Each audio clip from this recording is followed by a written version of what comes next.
భారతదేశం బడుగుల బాధిత దేశం, భారతదేశం పేదల నిరాశ నిలయం, కుల మతాల కోరలలో చిక్కుకున్న దేశం, తరతరాల నుండి కొనసాగుతున్న నీచం. భారతదేశం బడుగుల బాధిత దేశం, భారతదేశం.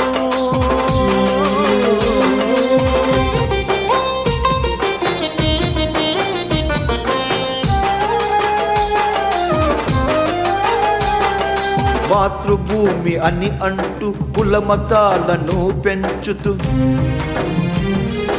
మనిషి మనిషికి మధ్య అగాధమును పెంచుతూ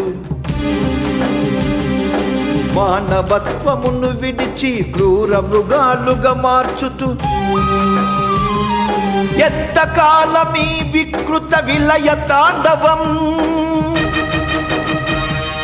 ఆపకుంటే మీ కొరకు అగ్నిగుండం. భారతదేశం బడుగుల బాధిత దేశం, భారతదేశం.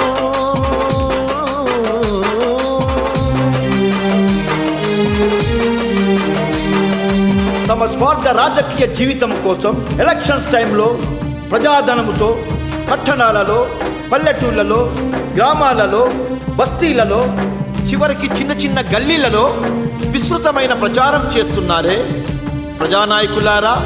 ఆ ప్రచారమేదో కుల మతాల నిర్మూలనకై, ప్రజల శ్రేయస్సుకై, ప్రజలలో ఐక్యత భావాన్ని పెంపొందించుటకై ప్రచారం చేస్తే ప్రజలలో ఆనందాన్ని నింపినవారవుతారు కాదా?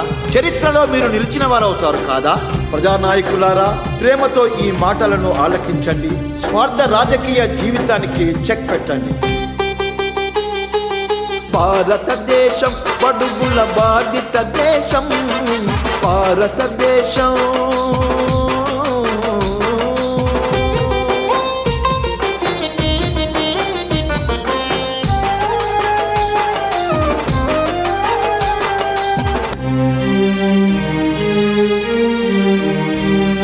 పదవి ఉన్నంత కాలం ప్రజాధనాన్ని దోచుకోవడానికే చూస్తున్నారు.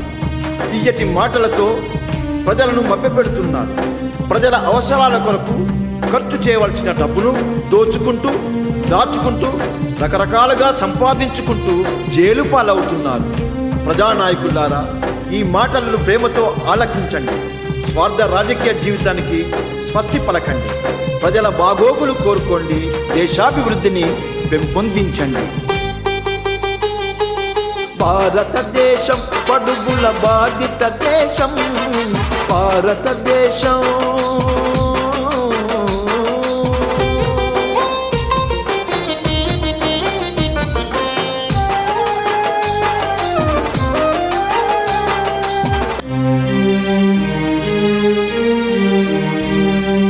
ప్రజలు గెలిపించుకున్న ప్రజానాయకులారా, ఉన్నతమైన బస్తీలపై మనసుంచక కనీస రోడ్డు సౌకర్యం లేని బస్తీలపై దృష్టించండి.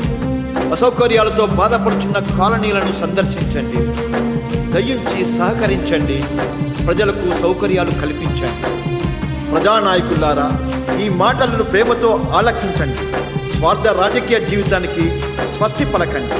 ప్రజల బాగోగులు కోరుకోండి. దేశాభివృద్ధిని పెంపొందించండి.